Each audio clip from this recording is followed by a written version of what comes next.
L'Opéra Garnier de Paris était bondé ce soir de décembre, quand la petite Chloé Dubois, 7 ans, monta sur scène dans sa robe blanche et prit le microphone d'une main tremblante. Devant 2000 spectateurs et un jury de talents télévisés, la fillette regarda directement la caméra et dit d'une voix claire mais brisée par l'émotion qu'elle allait chanter pour sa maman, hospitalisée avec une maladie grave, et qu'elle espérait que cette chanson pourrait la faire aller mieux. Ce que Chloé ne savait pas, ce que personne dans ce théâtre ne savait, c'est que parmi le public, caché dans l'obscurité du dernier rang, se trouvait un homme qui ne respirait plus. Thomas Laurent, 45 ans, PDG d'une multinationale pharmaceutique, milliardaire, homme qui ne pleurait jamais, fixait cette fillette sur scène avec des yeux qui se remplissaient lentement de larmes. Car Chloé Dubois n'était pas une inconnue pour lui. C'était sa fille. La fille qu'il n'avait jamais connue, dont il n'avait jamais su l'existence jusqu'à 3 jours auparavant. Et la femme malade à l'hôpital était le seul amour de sa vie, qu'il avait quitté 8 ans plus tôt pour poursuivre le succès. Maintenant, alors que la voix angélique de Chloé remplissait le théâtre, Thomas était sur le point de découvrir que tout ce qu'il avait construit, l'argent, le pouvoir, l'empire, ne signifiait rien face à ce qu'il avait perdu. 3 jours avant le concours, Thomas Laurent était assis dans son bureau au 20e étage d'un gratte-ciel du quartier de la Défense à Paris. Les baies vitrées offraient une vue spectaculaire sur la ville lumière. Mais Thomas ne regardait que les écrans d'ordinateur, les graphiques boursiers, les rapports financiers. C'était son monde depuis 8 ans. Chiffres, accords, fusions, acquisitions. Il était arrivé là en partant de rien. Fils d'un ouvrier de Bobigny et d'une femme de ménage, il s'était fait une place grâce aux bourses d'études, aux sacrifices, aux nuits blanches. Il avait étudié l'économie à HEC, puis un MBA aux États-Unis, puis était revenu en France déterminé à prouver sa valeur, et il avait réussi. À 37 ans, il était déjà directeur financier d'une grande entreprise. À 40 ans, il avait fondé sa propre société. À 45 ans, il était l'un des hommes les plus riches de France. Mais pour y arriver, il avait tout sacrifié, y compris elle, y compris Sophie Moreau. Rien que penser à ce nom faisait encore mal après 8 ans. Ils s'étaient rencontrés à l'université, tous deux étudiants brillants, mais de milieux complètement différents. Elle venait d'une famille d'artistes. Le père peintre, la mère musicienne, vivaient dans un appartement bohème à Montmartre, plein de livres et de guitares. Lui venait de la banlieue, avec cette fin de succès que seuls ceux qui partent de zéro peuvent avoir. Il s'était aimé avec l'intensité désespérée de la vingtaine. Elle l'avait adouci, lui avait montré qu'il y avait de la beauté au-delà des chiffres. Lui avait donné de la sécurité, l'avait soutenu dans ses rêves de devenir chanteuse. Pendant 3 ans, ils avaient été inséparables. Puis l'offre était arrivée. Un poste à New York, dans l'une des plus grandes sociétés d'investissement du monde. Le salaire était astronomique, les opportunités infinies. Mais cela signifiait partir immédiatement, travailler 100 heures par semaine, consacrer chaque souffle à sa carrière. Sophie lui avait demandé de rester. Elle lui avait dit qu'ils pouvaient construire quelque chose ensemble à Paris, que l'argent n'était pas tout, que l'amour valait plus que n'importe quel succès professionnel. Mais Thomas, 26 ans et ambitieux jusqu'à la moelle, n'avait vu que l'opportunité d'une vie. Il s'était disputé terriblement. Il l'avait accusé de vouloir le retenir, de ne pas comprendre l'importance de s'affirmer. Elle avait pleuré, lui disant qu'il choisissait l'argent plutôt que leur avenir. Finalement, il était parti, et elle n'avait plus jamais répondu à ses appels. Pendant les premiers mois à New York, Thomas avait essayé de la contacter. Email, messages, appels téléphoniques, tout ignoré. À la fin, il avait abandonné, enterrant sa douleur dans le travail, et il était devenu ce qu'il avait toujours voulu, riche, puissant, à succès, mais aussi seul, terriblement seul. Cet après-midi de décembre, son assistante Émilie entra dans le bureau avec une expression étrange. Elle tenait une enveloppe, pas une enveloppe commerciale ordinaire, mais une enveloppe de papier épais, couleur crème, écrite à la main. Thomas l'ouvrit distraitement en vérifiant ses emails. À l'intérieur se trouvait une lettre écrite d'une calligraphie qu'il reconnut immédiatement. Son cœur s'arrêta. La lettre était brève, mais dévastatrice. Sophie écrivait qu'elle avait essayé de le contacter plusieurs fois au fil des années, mais qu'il avait changé de numéro, créé des murs d'assistants et de secrétaires, était devenu injoignable. Elle écrivait qu'il y avait quelque chose qu'il devait savoir, quelque chose qu'elle aurait dû lui dire 8 ans auparavant, mais qu'il avait disparu trop vite. Ils avaient une fille, Chloé, 7 ans. Thomas dut relire cette phrase 3 fois avant que le sens ne pénètre. Une fille. Il avait une fille. Sophie était tombée enceinte peu avant son départ pour New York, mais quand elle avait découvert sa grossesse, il était déjà parti et avait coupé tous les ponts. La lettre continuait avec des mots qui lui brisèrent le cœur. Sophie était malade, une tumeur rare, agressive. Les médecins donnaient quelques mois, peut-être quelques semaines. Elle n'écrivait pas pour demander de l'argent ou de l'aide. Elle écrivait seulement parce que Chloé méritait de savoir qui était son père, et parce que s'il le souhaitait, il y avait un concours de talent télévisé dans 3 jours. Chloé s'était inscrite, elle voulait chanter pour faire aller mieux sa maman. Ce serait à l'Opéra Garnier. Thomas relut la lettre avec des mains tremblantes. Puis il fit quelque chose qu'il ne faisait jamais. Il annula tous ses rendez-vous, dit à son assistante qu'il était malade, et quitta le bureau au milieu de l'après-midi. Il conduisit sans but pendant des heures à travers Paris, essayant de traiter l'information. Une fille. Il avait une fille qu'il n'avait jamais connue. Sophie était en train de mourir. La femme qu'il avait aimée plus que quiconque, qu'il avait quittée pour poursuivre le succès, était en train de mourir. Ce soir-là, assis dans son penthouse vide et luxueux, Thomas prit une décision. Il irait au concours. Il verrait sa fille pour la première fois. Et puis il ne savait pas ce qu'il ferait, mais il devait être là. L'Opéra Garnier était magnifique ce soir-là, illuminé comme un joyau au cœur de Paris. Thomas arriva en taxi, laissant sa Mercedes à la maison. Il ne voulait pas attirer l'attention. Il portait un simple costume sombre, pas de cravate, des lunettes de soleil même si c'était le soir. Il acheta un billet pour le dernier rang.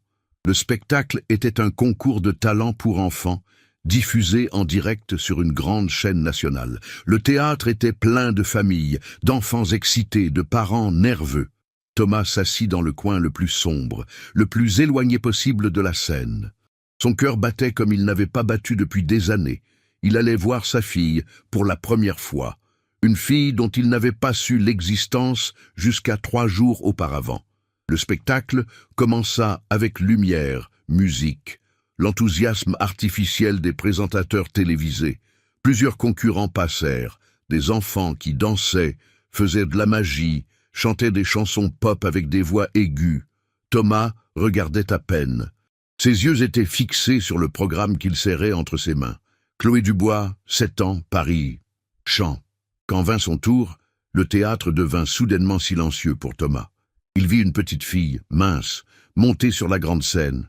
Elle avait de longs cheveux châtains tressés, de grands yeux sombres, les mêmes yeux que Sophie. Elle portait une robe blanche, simple mais élégante. Elle semblait si petite sur cette scène immense. Le présentateur, un homme dans la quarantaine avec un sourire professionnel, s'agenouilla à côté d'elle avec le microphone. Chloé prit le microphone avec des mains qui tremblaient légèrement. Sa voix était douce, mais claire quand elle parla. Elle dit qu'elle s'appelait Chloé, avait 7 ans et vivait à Paris avec sa maman. Elle dit que sa maman était à l'hôpital très malade et qu'elle ne pouvait pas être là ce soir. Elle dit qu'elle allait chanter une chanson pour elle, espérant que sa maman la regardait à la télé depuis l'hôpital et que la musique pourrait la faire aller mieux, ne serait-ce qu'un peu. Le théâtre était complètement silencieux. Même le présentateur, habitué à tous les types d'histoires émouvantes, semblait genuinement touché. Au dernier rang, Thomas sentit quelque chose se briser en lui. Il regardait cette fillette, sa fille, si courageuse et si fragile en même temps, et soudain tout le succès qu'il avait construit semblait vide et insignifiant. La musique commença. Une chanson française classique, lente et mélancolique. Et Chloé commença à chanter. Sa voix était pure, cristalline, avec une qualité angélique qui semblait impossible venant d'une si petite fille. Mais ce n'était pas seulement la technique, c'était l'émotion. Chloé chantait avec le cœur brisé de quelqu'un qui perd la personne la plus importante de sa vie. Elle chantait avec amour, avec espoir, avec douleur. Les paroles parlaient d'amour éternel, de promesses qui durent au-delà de la mort, de liens que même la maladie ne peut briser. Et Chloé les chantait en regardant directement la caméra, comme si elle pouvait voir sa mère à travers l'objectif. Thomas sentit les larmes couler sur son visage. C'était la première fois qu'il pleurait en public depuis son enfance. Mais il ne pouvait pas s'arrêter. Il regardait sa fille chanter pour sauver sa mère, la femme qu'il avait abandonnée, et réalisait avec une clarté dévastatrice ce qu'il avait perdu. Il avait tout sacrifié pour le succès. Il avait construit un empire d'argent et de pouvoir. Mais cette fillette sur scène, cette petite créature courageuse qui ne savait même pas qu'il existait, avait quelque chose qu'il n'avait jamais eu. Un amour pur, inconditionnel, qui ne demandait rien en retour. Quand Chloé finit de chanter, il y eut un moment de silence absolu. Puis le théâtre explosa en ovations. Le public se leva en applaudissant et en pleurant. Les jurés avaient les larmes aux yeux. Le présentateur dut s'essuyer le visage avant de pouvoir parler. Chloé resta sur scène, petite et seule sous les projecteurs, avec un sourire timide. Une des jurées, une chanteuse française célèbre, descendit de sa place et serra la fillette dans ses bras, lui chuchotant quelque chose à l'oreille. Thomas savait qu'il devait faire quelque chose. Il ne pouvait pas rester caché dans l'ombre pour toujours. C'était sa fille. Sophie était en train de mourir. Il avait déjà perdu 8 ans. Il ne pouvait pas perdre plus de temps. Il se leva et sortit du théâtre avant la fin du spectacle. L'esprit tournant à 1000 à l'heure, il devait voir Sophie. Il devait lui parler, s'expliquer, demander pardon. Il devait connaître sa fille. Mais surtout, maintenant qu'il avait les moyens de le faire, il devait aider. S'il y avait quelque chose, n'importe quoi, que son argent et ses relations pouvaient faire pour sauver Sophie, il le ferait. Thomas découvrit que Sophie était hospitalisée à l'hôpital Cochin, service oncologie. Il arriva avant l'aube, quand les couloirs étaient encore semi-déserts. Il s'arrêta devant la porte de la chambre, le cœur battant fort.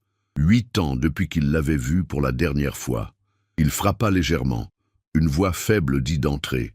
Sophie était assise dans le lit, appuyée contre plusieurs oreillers. Elle avait changé et en même temps était exactement comme il s'en souvenait. Les cheveux plus courts, le visage plus maigre, marqué par la maladie. Mais les yeux étaient les mêmes, ces yeux sombres, profonds, qu'il avait fait tomber amoureux à l'université. Quand elle le vit, elle resta immobile. Puis quelque chose entre un sourire et une grimace de douleur traversa son visage.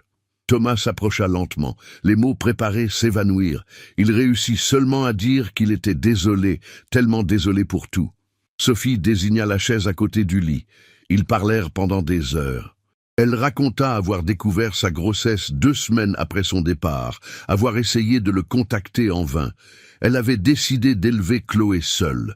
Ce n'avait pas été facile avec son salaire de professeur de musique, mais elles avaient été heureuses. Tu aimes cette histoire, Makwa ? Laisse un petit like et abonne-toi à la chaîne. Maintenant, reprenons la vidéo. Thomas écoutait avec le cœur brisé. Il avait perdu 7 ans de la vie de sa fille pour poursuivre le succès.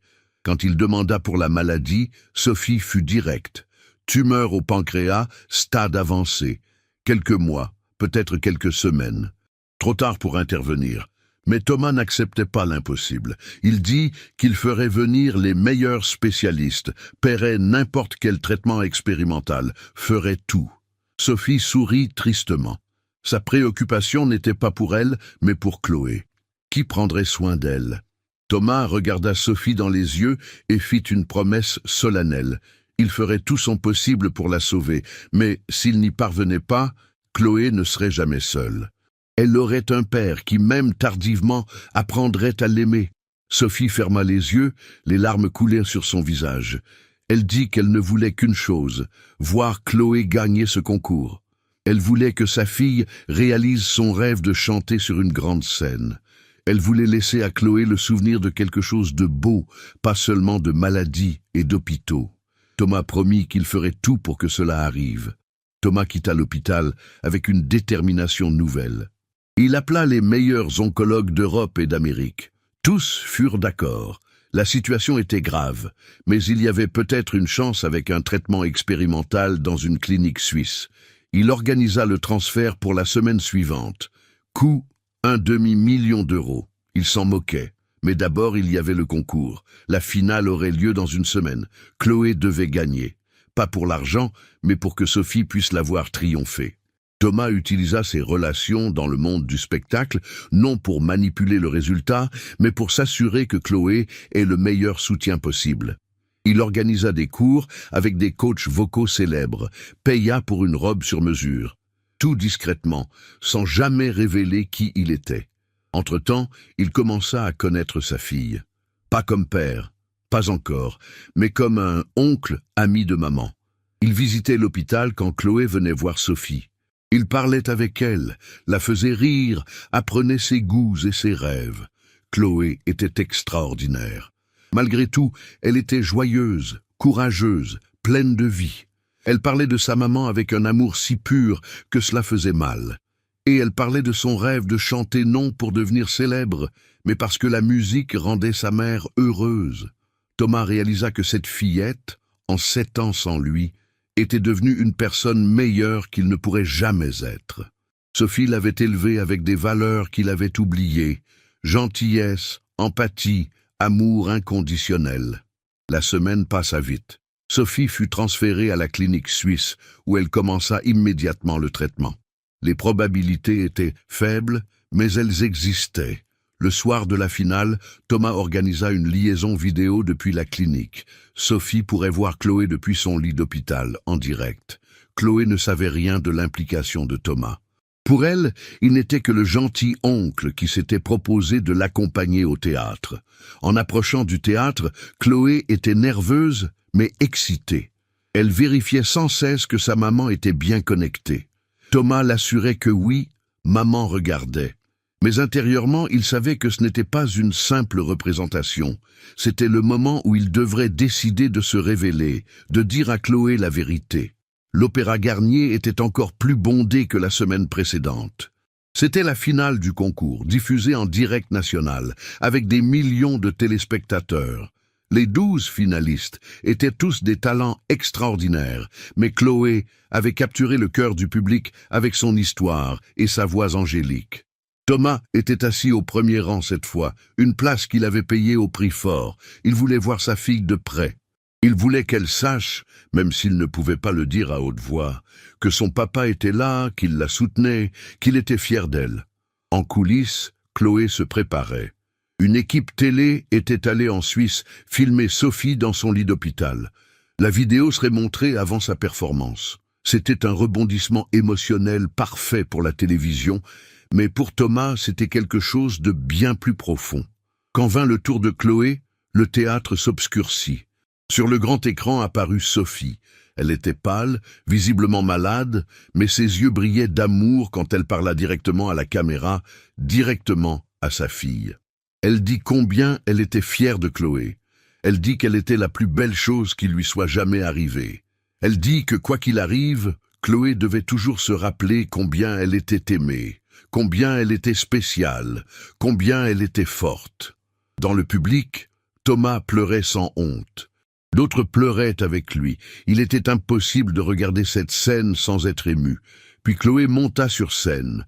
Cette fois, elle semblait différente, plus sûre, plus forte. Elle prit le microphone et dit que cette chanson était pour sa maman, mais aussi pour tous ceux qui avaient jamais aimé quelqu'un, qui avaient jamais perdu quelqu'un, qui avaient jamais espéré que l'amour soit assez fort pour tout vaincre. Et elle commença à chanter.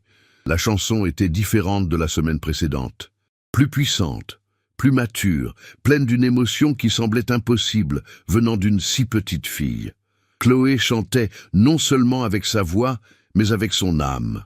Chaque mot était imprégné d'amour, de douleur, d'espoir. Le théâtre était dans un silence absolu. Pas un souffle ne s'entendait pendant que la voix de Chloé remplissait l'espace immense. Thomas regardait sa fille et voyait non seulement un talent extraordinaire, mais une force d'esprit qui l'humiliait. Quand la chanson se termina, il y eut un moment de silence, puis une ovation si forte que le théâtre semblait trembler. Le public était debout, pleurant, applaudissant. Les jurés étaient visiblement émus. L'un d'eux dit simplement qu'en 30 ans de carrière, il n'avait jamais rien vu de tel. Mais Chloé ne regardait ni les jurés ni le public. Ses yeux étaient fixés sur l'écran où sa mère, depuis son lit d'hôpital en Suisse, pleurait et lui envoyait des baisers. Le vote fut une formalité. Chloé gagna avec une marge écrasante. Mais quand on lui donna le trophée et qu'on lui demanda ce qu'elle voulait dire, Chloé surprit tout le monde. Elle dit que le vrai prix était de voir sa maman sourire. Elle dit qu'elle voulait donner tout l'argent du prix à la recherche sur le cancer, espérant qu'un jour, aucun enfant ne devrait voir sa maman souffrir ainsi.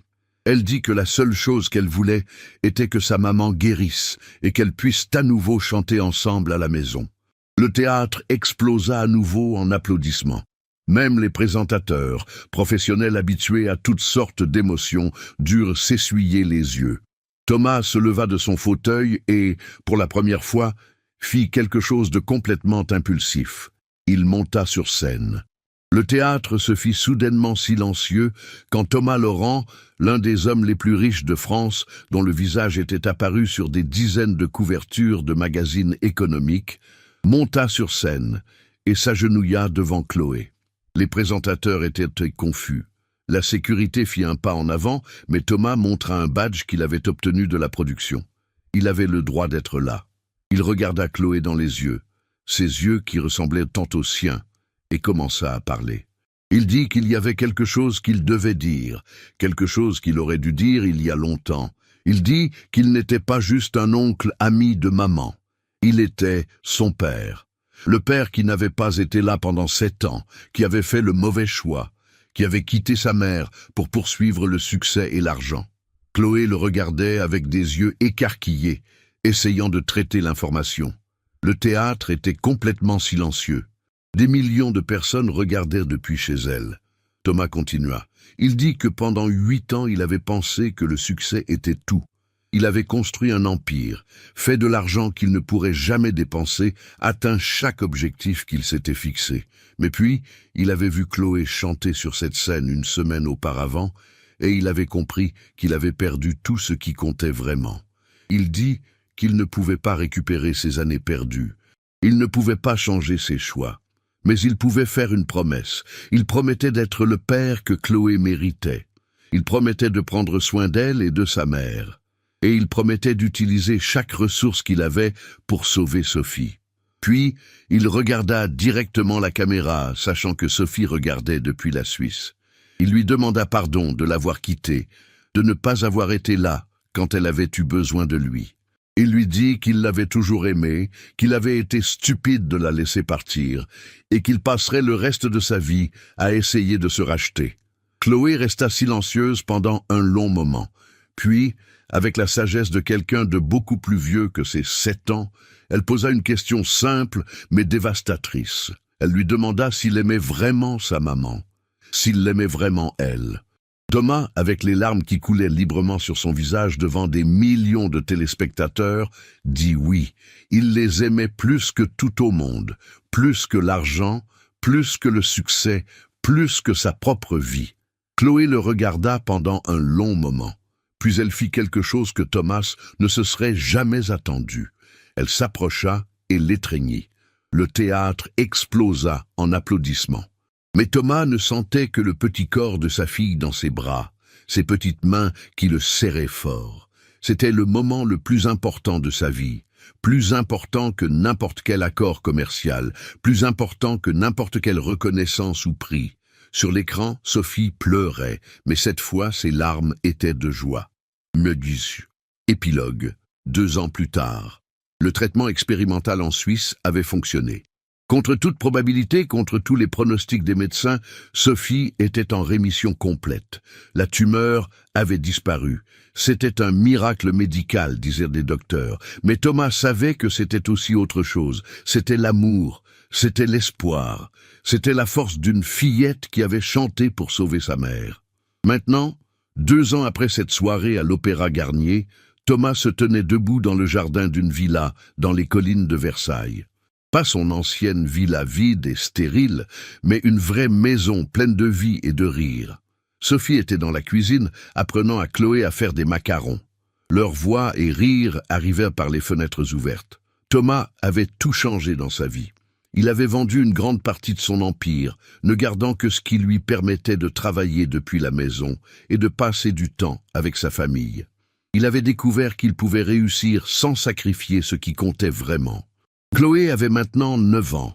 Elle continuait à chanter, mais pas pour la télévision ou les concours. Elle chantait parce qu'elle aimait la musique, parce que cela la rendait heureuse.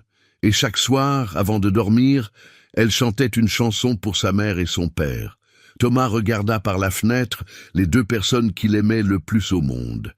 Il pensa à l'homme qu'il avait été 2 ans auparavant, riche mais vide, à succès mais seul. Et il pensa à l'homme qu'il était maintenant, plus pauvre en termes d'argent, mais riche en tout ce qui comptait vraiment. Chloé sortit en courant dans le jardin, avec de la farine sur le nez et un énorme sourire. Elle se jeta dans les bras de Thomas, l'appelant « papa », un mot dont il ne se lasserait jamais. Sophie apparut sur le pas de la porte, regardant son homme et sa fille avec un sourire de pur bonheur. Thomas la regarda et pensa qu'il avait failli jeter tout cela pour poursuivre un rêve vide de succès. Mais il avait été sauvé. Sauvé par la voix d'une fillette qui chantait pour sa mère. Sauvé par l'amour qu'il n'avait jamais complètement oublié. Sauvé par la seconde chance qu'il ne méritait pas mais pour laquelle il serait éternellement reconnaissant. Ce soir-là, alors que le soleil se couchait sur les collines de Versailles, les 3 personnes s'assirent ensemble sur le canapé. Chloé prit sa guitare, un cadeau de Thomas pour son 8e anniversaire, et commença à chanter. Et Thomas, qui avait autrefois pensé que le succès se mesurait en argent et en pouvoir, connaissait maintenant la vérité. Le vrai succès se mesurait en ces moments, en une famille réunie, en un amour retrouvé, en une fillette qui chantait non pour gagner un concours, mais simplement pour la joie de chanter. Il avait perdu 8 ans à poursuivre la mauvaise chose. Mais il avait le reste de sa vie pour faire les bonnes choses. Et cela, réalisa-t-il finalement, était la plus grande victoire de toutes. Mettez un j'aime si vous croyez que l'amour vaut plus que le succès. Commentez si vous avez déjà fait un choix dont vous vous êtes repenti. Partagez cette histoire de rédemption et de seconde chance. Abonnez-vous pour plus d'histoires qui prouvent qu'il n'est jamais trop tard pour changer. Parfois, il faut la voix innocente d'un enfant pour nous rappeler ce qui compte vraiment dans la vie. Et parfois, les secondes chances arrivent quand on s'y attend le moins, portées par les notes d'une chanson chantée avec le cœur brisé mais plein d'espoir.